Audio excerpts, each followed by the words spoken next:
Good morning dear student, मैं Ashutosh Ranjan technical classes में आपका स्वागत करता हूं। 6 सेमेस्टर मैकेनिकल ब्रांच के लिए हम लोग प्रोडक्शन टेक्नोलॉजी पढ़ रहे हैं और उसमें हम लोग इससे पहले लेक्चर 3 में बात कर चुके हैं प्रोडक्शन सिस्टम के बारे में। प्रोडक्शन सिस्टम के ऑब्जेक्टिव को हम लोग समझ चुके थे और उसमें हमने बताया था कि प्रोडक्शन सिस्टम के टाइप्स के बारे में हम लोग जानेंगे। तो प्रोडक्शन सिस्टम का टाइप्स जो लिखा हुआ है कि टाइप्स ऑफ प्रोडक्शन सिस्टम, इसमें दो तरह का प्रोडक्शन सिस्टम होता है। एक कंटिन्यूअस प्रोडक्शन सिस्टम होता है और दूसरा जो होता है इंटरमीडिएट प्रोडक्शन सिस्टम होता है। पहला कंटिन्यूअस प्रोडक्शन सिस्टम की हम लोग बात करते हैं। आपको नाम से पता चल रहा होगा, कंटिन्यूअस मतलब लगातार निरंतर होने वाली चीज़ को हम लोग क्या बोलते हैं, कंटिन्यूअस बोलते हैं। तो कंटिन्यूअस प्रोडक्शन सिस्टम है। Continuous means something that operate constantly without any irregularities, मतलब कोई भी काम जो आपका बिना इरेगुलर हुए मतलब इरेगुलरिटीज मतलब निरंतरता जो है वो ख़त्म नहीं हो रहा है, निरंतर जो है वो काम चलता रह रहा है, उसको हम लोग क्या बोलते हैं, कंटिन्यूअस। विदाउट एनी इरेगुलरिटीज मतलब बिना कोई इरेगुलरिटीज के, यानी कि कह सकते हैं कि जो रेगुलर काम हो रहा है उसको हम लोग क्या बोलेंगे, कंटिन्यूअस बोलेंगे। Goods are produce constantly as per demand for cost, मतलब गुड्स जो है वो आपका लगातार कांस्टेंट बनता जा रहा है, प्रोड्यूस हो रहा है डिमांड के अनुसार, डिमांड फॉर कॉस्ट, कॉस्ट के डिमांड के अनुसार। Goods are produce on large scale for stocking and selling, goods जो है वो बड़े अमाउंट, लार्ज अमाउंट में बनाया जा रहा है, लार्ज स्केल पे बनाया जा रहा है। वो आपको स्टॉक करने के लिए बनाया जाए या सेलिंग करने के लिए बनाया जाए तो उसको हम लोग क्या बोलेंगे, कंटिन्यूअस प्रोडक्शन सिस्टम बोलेंगे। Goods are not produce as per order, देखिए गुड्स जो है कंटिन्यूअस प्रोडक्शन सिस्टम में हमारा जो गुड्स बनेगा, जो आपका प्रोडक्ट बनेगा वो कस्टमर के ऑर्डर पे आपका प्रोड्यूस नहीं होगा, वो आपके कस्टमर के ऑर्डर पे प्रोड्यूस नहीं होगा। इन जनरल सामान जो है वो प्रोड्यूस होता है, उसको कंटिन्यूअस प्रोडक्शन सिस्टम में रखते हैं। जैसे मार्कर बनाया गया तो मार्कर जो है किसी के ऑर्डर पे नहीं बनाया गया, मार्केट बना करके मार्कर और मार्केट में उतारा गया, जिसको ज़रूरत है वो खरीद रहा है और यूज कर रहा है। पेन बनाया गया तो पेन किसी के ऑर्डर पे नहीं बनाया गया, या कोई भी आज के समय में जो आप मार्केट में जो भी प्रोडक्ट देखते हैं वो आपके ऑर्डर पे नहीं बना हुआ है। लेकिन बहुत सारा ऐसा पार्ट्स होता है, जैसे हमारे पास कोई स्पेशल मशीन है, उसका कोई पार्ट्स नहीं मिल रहा है, हम उस एक सिर्फ हमारे पास वो मशीन है और कि कोई इसका यूज नहीं कर रहा है, पुराना मशीन है जो हमारा अभी के समय से 100 साल पहले कोई मशीन था जो आज भी हम यूज कर रहे हैं, तो वो मशीन का प्रोडक्ट इन जनरल आप मार्केट में नहीं मिलेगा, तो उसको आपको ऑर्डर करके बनाना पड़ेगा। तो उस टाइप को हम लोग इंटरमीडिएट प्रोडक्शन सिस्टम में रखते हैं। तो कंटिन्यूअस प्रोडक्शन सिस्टम को आप समझ गए हैं कि क्या होगा। कंटिन्यूअस उसको बोलते हैं जो आपका बिना इरेगुलरिटीज किए हुए, बिना इरेगुलर लगातार जो काम हो रहा है, निरंतर जो काम हो रहा है उसको कंटिन्यूअस बोलेंगे। इसमें जो आपका प्रोड्यूस जो होगा गुड्स या सामान, वो आपका लार्ज स्केल पे होगा, बड़े स्केल पे होगा। और तीसरा जो है वो आपका लिखा हुआ goods are not produce as per order, goods जो सामान जो है वो किसी के ऑर्डर पे प्रोड्यूस नहीं किया जाएगा। तो ये आपका कंटिन्यूअस। अब कंटिन्यूअस प्रोडक्शन सिस्टम दो तरह का होता है, एक मास प्रोडक्शन सिस्टम होता है और दूसरा जो होता है वो आपका प्रोसेस प्रोडक्शन सिस्टम होता है। तो पहले हम लोग मास प्रोडक्शन सिस्टम को समझेंगे, उसके बाद प्रोसेस प्रोडक्शन सिस्टम को समझेंगे। देखिए मास प्रोडक्शन सिस्टम, देखिए types of continuous production system के हम लोग बात कर रहे हैं। तो types of continuous production system में दो तरह का प्रोडक्शन सिस्टम होता है, एक मास प्रोडक्शन सिस्टम और दूसरा जो होता है वो आपका प्रोसेस प्रोडक्शन सिस्टम होता है, जो लिखा हुआ है यहाँ पे। पहला मास प्रोडक्शन सिस्टम के बारे में अभी हम लोग बात करेंगे। लिखा हुआ है कि this production refers to the manufacturing of standardised parts या component on a large scale, मतलब हम लोग mass production system, continuous production system के टाइप्स के बारे में बात कर रहे हैं। कंटिन्यूअस प्रोडक्शन सिस्टम में हम लोग ये जाने थे कि लार्ज स्केल पे प्रोडक्ट को बनाया जाता है। मास प्रोडक्शन सिस्टम में भी क्या होगा कि आपका कोई भी पार्ट्स आप बना रहे हैं वो लार्ज अमाउंट में बना रहे हैं, इन जनरल टर्म में उसका यूज होगा। और एक स्टैंडर्डाइज्ड पार्ट रहेगा। स्टैंडर्डाइज्ड पार्ट मतलब एक ऐसा स्टैंडर्ड पार्ट जो कि हर कोई यूज करता हो, तो उसके लिए हम लोग क्या करेंगे, स्टैंडर्डाइज्ड पार्ट बना रहे हैं, मैन्युफैक्चर कर रहे हैं, तो वो सब किस में आएगा, मास प्रोडक्शन सिस्टम में। This production system is also known as flow production system. देखिए अभी हमने बात किया मास प्रोडक्शन सिस्टम में लार्ज अमाउंट में प्रोडक्ट बनाया जाता है, तो जैसे मार्कर बनाया गया, तो मार्कर किसी स्पेशल पर्पस के लिए नहीं बनाया गया, इसको मार्कर बनाया गया कि हर कोई लिखता है। अब कोई आदमी ये डिसाइड करे कि हम जिस मार्कर से लिखते हैं, इसका सपोज कीजिए अभी डाया जो है वो 15 mm या 20 mm है, तो वो यदि डिसाइड किया कि नहीं हम जो मार्कर से लिखेंगे वो 50 mm का डाया का होना चाहिए, मतलब इतना मोटा होना चाहिए, उसका लेंथ जो होना चाहिए 200 mm का होना चाहिए, इसका यदि अभी 50 mm है तो 200 mm का चाह रहा है, तो वो एक स्पेशल पर्पस के लिए वो अपने नीड के अनुसार बना रहा है, अपने ज़रूरत के अनुसार बनवा रहा है। लेकिन ये जो मार्कर बनाया गया है किसी एक खास पार्टिकुलर व्यक्ति के लिए नहीं बनाया गया है, ये एक आपका स्टैंडर्ड बना दिया गया कि हर लोग इस टाइप के चीज़ों से लिखना पसंद करेगा, तो इसका प्रोडक्शन जो है मास अमाउंट में करना पड़ेगा, क्योंकि सभी लोगों के नीड को फुलफिल करना है। तो ये आपका मास प्रोडक्शन हो गया। अच्छा, और मास प्रोडक्शन सिस्टम जो होता है उसको हम लोग फ्लो प्रोडक्शन सिस्टम भी बोलते हैं। क्यों फ्लो प्रोडक्शन? फ्लो मतलब होता है बहना, मतलब ये जो मास प्रोडक्शन सिस्टम है वो आपका हमेशा मार्केट में फ्लो करते रहेगा, ये मार्केट में कोई ना कोई इसको खरीदते रहेगा। मार्कर जो है वो आज हम नहीं खरीदे हैं, लेकिन कोई ना कोई आज मार्केट से मार्कर जरूर खरीदा होगा। तो ये सब जो चीज़ें हैं जो कि जनरल चीज़ें हैं जो कोई ना कोई खरीद रहा है, वो सब उसको सबको क्या करते हैं? फ्लो प्रोडक्शन सिस्टम बोलते हैं। और फ्लो प्रोडक्शन सिस्टम किसको बोलेंगे? मास प्रोडक्शन सिस्टम के। दूसरा है in this production system product is built at each stage and then passes directly to next stage. देखिए इसमें हम लोग बात कर रहे थे क्या कि ये आपका स्टेज बाय स्टेज प्रोडक्शन होता है मास प्रोडक्शन सिस्टम में। इसको हम लोग एक एग्जांपल से समझते हैं। देखिए सपोज कीजिए आपका कंपनी कोई है, उसके पास कोई एक पार्ट्स बनाना है जिसमें 4 तरह का ऑपरेशन होता है। 4 तरह का ऑपरेशन इन द सेंस क्या क्या होता है उसको हम लोग डिफरेंट वे में समझते हैं। जैसे सपोज कीजिए एक आपका लेथ मशीन पे वर्क हो रहा है, दूसरा आपका ड्रिलिंग मशीन पे हो रहा है, तीसरा जो है मिलिंग मशीन पे वर्क हो रहा है, और चौथा जो है वो सेपर मशीन पे वर्क हो रहा है। मतलब 4 मशीन पे अलग अलग काम हो रहा है। या आपका लेथी मशीन पे काम हो रहा है, तो लेथ मशीन पे आपका 4 तरह का काम हो रहा है। पहला में फेसिंग कर रहा है, दूसरा में आपका स्ट्रेट टर्निंग कर रहा है, मतलब आपका प्लेन टर्निंग कर रहा है, और तीसरा जो है उसमें आपका थ्रेड काट रहा है, चौथा जो है उसमें कुछ जो पार्ट्स है उस पे हम लोग को क्या कर रहा है? आपका नर्लिंग कर रहा है। मतलब 4 डिफरेंट ऑपरेशन कर रहा है। तो 4 ऑपरेशन के लिए 4 टूल चाहिए आपको, और 4 टूल जो चाहिए वो हर बार आप एक प्रोडक्ट, यदि 1 लाख या 2 लाख प्रोडक्ट आप बना रहे हैं तो हर प्रोडक्ट के बाद टूल चेंज करना, फिर से उस पर नर्लिंग किए, फिर उसका टूल चेंज कीजिए, उसमें थ्रेडिंग कीजिए, फिर उसका टूल चेंज कीजिए, तब उसको जा कर के प्लेन टर्निंग कीजिए, फेसिंग कीजिए। तो ये हर बार टूल चेंज करना पॉसिबल नहीं है, वो गलत हो जाएगा। आपका प्रोडक्ट जो है वो आप जितना प्रोडक्टिविटी चाहिए उस प्रोडक्टिविटी में काम नहीं कीजिएगा। तो कंपनी क्या करता है कि 4 लेथ मशीन ले लिया, या 4 ऑपरेशन हो रहा है तो 4 या 5 लेथ मशीन ले लिया। अब सबका ABCD हो गया इसका नाम, कोई 4 लेथ मशीन है। अब करेगा क्या कि ए वाला पर सिर्फ फिक्स कर दिया कि आपको सिर्फ फेसिंग करना है, इसको कर दिया कि आपको प्लेन टर्निंग करना है, इसको कर दिया आपको कि ड्रिलिंग करना है, और इसको कर दिया आपको कि रिमिंग करना है। ये 4 ऑपरेशन कोई भी है जो डिफरेंट टाइप्स का। तो ये मशीन वाला अपना कंपोनेंट उठाएगा, वर्कपीस लेगा, ये वर्कपीस है, इस वर्कपीस पे क्या करेगा? आपका वर्कपीस लेगा, सिर्फ फेसिंग करके आगे वाला फेस को एक जो एक्सेस अमाउंट का मटेरियल है उसको रिमूव करके फेसिंग मतलब प्लेन बना करके इस टाइप से इसको, और वो सिर्फ छोड़ देगा, आगे वाला के दे देगा। अब आगे वाला उसको क्या करेगा? इसका जो डायामीटर में जो एक्सेस अमाउंट का मटेरियल है उसको रिमूव करके एक डाया, फिक्स डाया बना देगा जो डिजायर्ड डाया है। जैसे इसका सपोज कीजिए अभी 20 mm डाया है, हमको चाहिए 18, तो ये 2 mm काट करके प्लेन टर्निंग में इसको 18 कर देगा।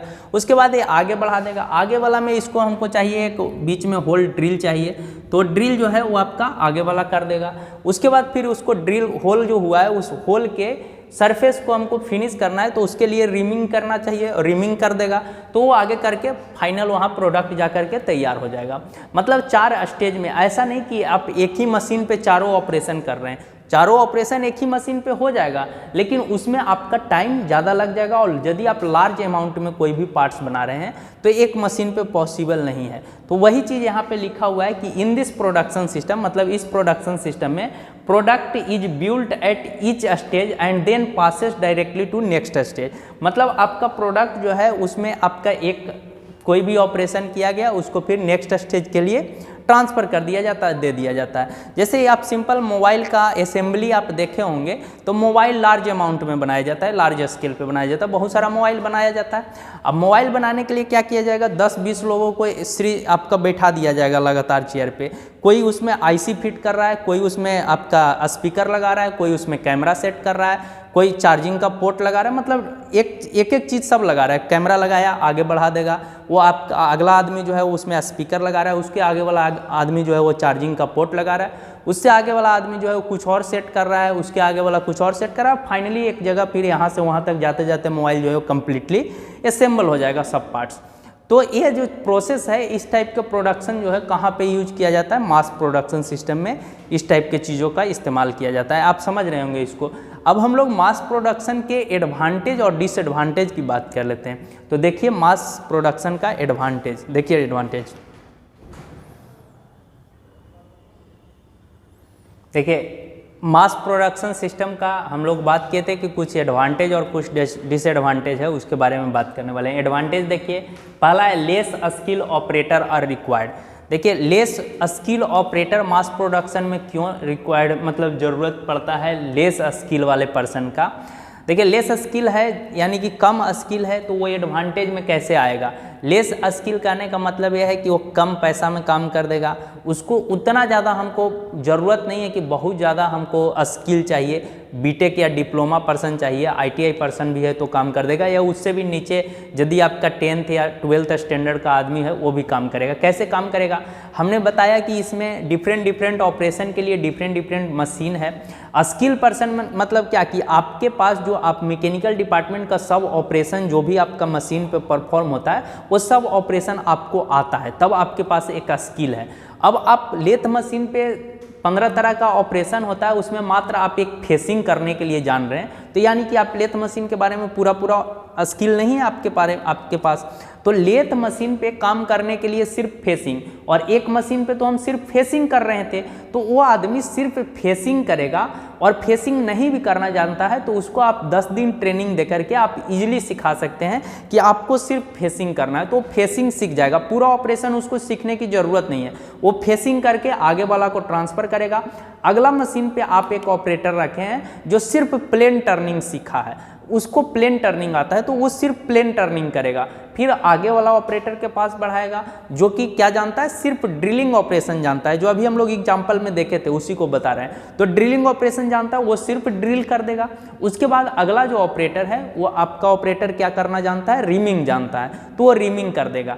या आप ये 4 ऑपरेशन, यदि आप 4 ही ऑपरेशन करके आप पूरा 1 लाख 2 लाख पीस बना रहे हैं, या हर साल यही आपका 4 ऑपरेशन होकर के प्रोडक्ट बन रहा है, तो आप एक बार आदमी को आप क्या किए, आप ट्रेनिंग दे दिए, फेसिंग सिखा दिए, टर्निंग सिखा दिए, प्लेन टर्निंग, ड्रिलिंग और रिमिंग सिखा दिए 4 आदमी को रख करके आप कंपनी में, तो ये चारों लोग आपका आराम से काम कर रहा है और हमेशा यही काम करना है, दूसरा काम चेंज ही नहीं करने होगा।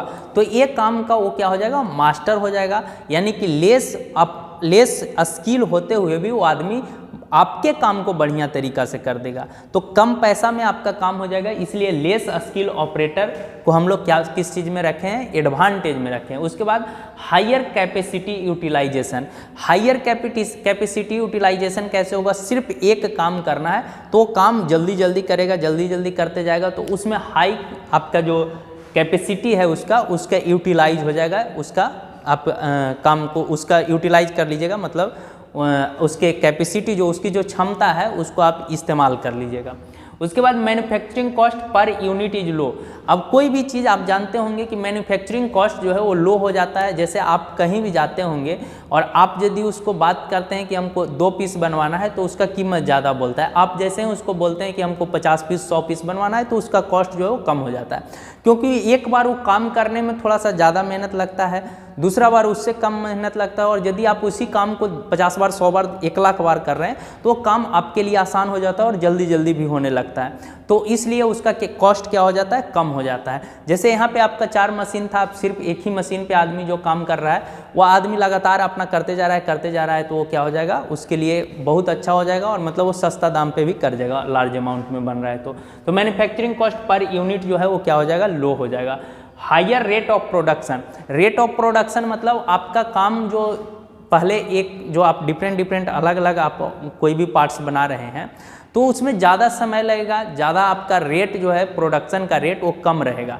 लेकिन जैसे ही आप सिर्फ एक ही टाइप का काम कर रहे हैं, सिर्फ आपका फेसिंग कर रहा है, फेसिंग करते जा रहा है, फिर आगे वाला को बढ़ा दे रहा है, आगे वाला उतना को टर्निंग कर दे रहा है, प्लेन टर्निंग, उसके अगला वाला ड्रिलिंग, उसके अगला वाला रिमिंग, ये फिक्स ऑपरेशन नहीं है, डिफरेंट ऑपरेशन हो सकता है। तो ये करके आगे बढ़ा दे रहा है, आपका फाइनल प्रोडक्ट तैयार हो जा रहा है। तो इसमें जल्दी काम करेगा तो आपका प्रोडक्शन रेट जो है वो क्या हो जाएगा, बढ़ जाएगा। डिसएडवांटेज भी इसका क्या है, डिसएडवांटेज क्या है कि high investment in production facility.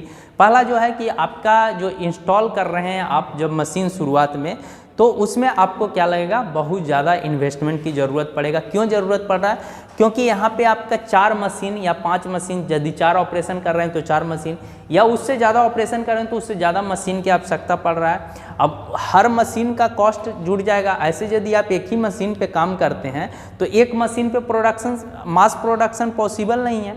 तो यहाँ पे यदि आप डिफरेंट प्रोडक्शन आप मशीन यूज कर रहे हैं तो आपका मशीन का कॉस्ट जो है वो ज़्यादा होगा। तो वही जो बोल रहा है कि high investment in production facility, production facility में बहुत ज़्यादा इन्वेस्टमेंट की ज़रूरत पड़ेगा। Break down of one machine will stop a entire production system. मतलब क्या होगा कि यदि आपका देखिए 4 मशीन था, अब बीच वाला मान लिया जाए, एक मशीन था आपका क्या करने वाला, फेसिंग, दूसरा था आपका प्लेन टर्निंग, तीसरा था ड्रिलिंग और चौथा था रिमिंग। अब मान लिया जाए कोई एक मशीन इसमें से खराब हो जाता है, ब्रेक डाउन होना मतलब खराब हो जाना, तो ब्रेक डाउन हो जाता है, खराब हो जाता है, तो आपका सिर्फ वो मशीन तो एक ही आदमी ये जो जान रहा था वो सिर्फ फेसिंग जान रहा था, फेसिंग वाला मशीन खराब हो गया, ब्रेक डाउन हो गया, तो ये जो है आपका काम यहाँ पे रुक जाएगा और पूरा इंटायर प्रोडक्शन सिस्टम जो है वो रुक जाएगा। या प्लेन टर्निंग खराब हो गया तो आपका जो है सिर्फ फेसिंग करके आप प्रोडक्ट को स्टोर कर सकते हैं, लेकिन आगे वाला ऑपरेशन होगा ही नहीं, और आगे वाला ऑपरेशन नहीं होगा तो ड्रिलिंग नहीं या उस पर आपका रिमिंग नहीं कर सकते हैं। तो ये जो चीज़ें हैं वो आपके इंटायर प्रोडक्शन सिस्टम को ब्रेक डाउन कर देगा। ये आपका क्या है, इसका डिसएडवांटेज है कि यदि एक मशीन आपका ब्रेक डाउन हो जाता है तो पूरा इंटायर प्रोडक्शन सिस्टम जो है वो आपका क्या हो जाएगा, स्टॉप कर जाएगा, रुक जाएगा। तो ये आपका मास प्रोडक्शन सिस्टम का एडवांटेज और डिसएडवांटेज था। इसका दूसरा हम लोग कंटिन्यूअस प्रोडक्शन सिस्टम 2 तरह का जाने थे, एक आपका प्रोसेस प्रोडक्शन सिस्टम है, तो देख लेते हैं अभी हम लोग प्रोसेस प्रोडक्शन सिस्टम। देखिए आगे देखिए प्रोसेस प्रोडक्शन सिस्टम, ये भी कंटिन्यूअस प्रोडक्शन सिस्टम का टाइप्स है। इसमें हम लोग बात करने वाले हैं, इसका डिफिनेशन क्या होता है। This system is extended form of mass production system where production is carried on continuously through. मतलब ये एक तरह का मास प्रोडक्शन सिस्टम का ही एक्सटेंडेड फॉर्म है, मतलब मास प्रोडक्शन सिस्टम का और बृहत रूप है, जिसमें कि कंटिन्यूअस प्रोडक्शन होता है। मास प्रोडक्शन सिस्टम में भी कंटिन्यूअस प्रोडक्शन होता था, लार्ज अमाउंट में, लार्ज स्केल में चीज़ों को बनाया जाता था, इसमें भी यही किया जाता है। दूसरा लिखा हुआ है under this production system finish product of one process is used in the next process as a raw material until a large process. देखिए इसमें क्या किया जाता है कि आपका रॉ मटेरियल प्रोडक्शन सिस्टम में हम लोग यही पढ़े थे कि रॉ मटेरियल से एक फिनिश प्रोडक्ट बनाना आपका क्या कहलाता है, प्रोडक्शन सिस्टम कहलाता है। यहाँ पे हम लोग जो आपका पहला जो रॉ मटेरियल लेंगे, उसके बाद जो प्रोसेसिंग करेंगे और फिनिश प्रोडक्ट बनाएंगे, उसको as a raw material use करके हम लोग और आगे प्रोसेसिंग करते हैं, सेम प्रोसेस नेक्स्ट स्टेज में, तो वहाँ से एक अलग टाइप का आपको प्रोडक्ट मिलेगा। तो इस तरह से फिर उसको अलग कर सकते हैं, उसको अलग कर सकते हैं। तो ये आपका इसमें लिखा हुआ है large industry like petroleum refining heavy chemical industry use the production system. मतलब आपका लार्ज इंडस्ट्री में मतलब पेट्रोलियम रिफाइनिंग कंपनी जो है, जैसे IOCL है या HP है, हिंदुस्तान पेट्रोलियम है, या जो भी आपका ऑयल कंपनी देखते हैं या केमिकल इंडस्ट्री देखते हैं, हैवी केमिकल इंडस्ट्री, वो सब जो है वो क्या करता है, प्रोसेस प्रोडक्शन सिस्टम को अपनाए हुए है, प्रोसेस प्रोडक्शन सिस्टम से काम करता है। जैसे नीचे लिखा हुआ है कि under this system one principle at different stage of operator. जैसे क्रूड ऑयल लिया गया, क्रूड ऑयल को प्रोसेस करके किरोसिन बनाया गया, गैसोलीन बनाया गया और अदर प्रोडक्ट भी बनाया गया। तो इसमें हम लोग एक ही क्रूड ऑयल से डिफरेंट टाइप्स की चीज़ों को बना रहे हैं, तो उसको हम लोग क्या बोलेंगे, प्रोसेस प्रोडक्शन सिस्टम के अंदर रखेंगे। मतलब देखिए प्रोसेस प्रोडक्शन सिस्टम अपने आप में कुछ नहीं है, ये एक तरह का मास प्रोडक्शन सिस्टम है जिसमें कि लार्ज अमाउंट में चीज़ों को बनाया जाता है। अंतर क्या है कि ये आपका किरोसिन वगैरह जो आपका ऑयल रिफाइनिंग कंपनी है और केमिकल इंडस्ट्री है उसमें जो मास प्रोडक्शन सिस्टम, चूँकि पेट्रोल तो बहुत बड़ा अमाउंट में बनाया जाता है ना, तो पेट्रोल जो बनाया जाता है उसको हम लोग मास प्रोडक्शन नहीं बोलेंगे, उसको हम लोग क्या बोलेंगे, प्रोसेस प्रोडक्शन सिस्टम बोलेंगे। या किरोसिन बनाया जाता है या डीजल तेल बनाया जाता है, तो वो सब जो डीजल ऑयल बनाया जाता है ये सब चीज़ें जो है वो क्या आता है, प्रोसेस प्रोडक्शन सिस्टम में आएगा। मास प्रोडक्शन सिस्टम में ये सब चीज़ें नहीं आएगा। तो ये आपका रहा प्रोसेस प्रोडक्शन सिस्टम। अब जो इसमें बाकी रह गया है इंटरमीडिएट प्रोडक्शन सिस्टम बाकी रह गया है, उसको हम लोग अगले क्लास में कंप्लीट करते हैं। तब तक के लिए थैंक यू, बाय बाय।